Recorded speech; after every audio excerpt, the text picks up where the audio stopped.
আচ্ছা, যেটা বিভিন্ন গণমাধ্যমে দেখতেছি যে বর্তমান প্রধানমন্ত্রী তার নিরাপত্তা ব্যবস্থা কিছুটা শিথিল করেছেন। মানে বলতে গেলে যে আগে যে ধরনের অনেক গাড়ি-টাড়ি হাবি-জাবি অনেক আ সিকিউরিটি নিয়ে ঘোরাঘুরি এটা সে বন্ধ করছে এবং ভিআইপি প্রোটোকল বন্ধ করছে। আমি আসলে এটার পক্ষপাতী না, হ্যাঁ?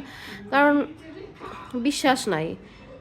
গত ৩ মাস না ৪ মাস ৪ মাসের মধ্যে আপনি ওসমান হাদির কথা চিন্তা করেন, ঠিক আছে? কিভাবে তাকে মেরে ফেলছে এবং আমি মনে করি আসলে তার এই প্রোটোকল মেইনটেইন করা উচিত।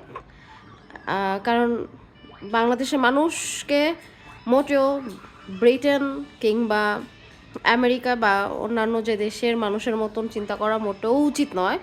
কারণ আমার মনে হয় মাঝে, মাঝে হঠাৎ করে পাইলে পাশের গাড়ি থেকে তার উপরে ডিম, তার গাড়ির মধ্যে ডিম ছুঁড়েও মারতে পারে, কোনো ব্যাপার না।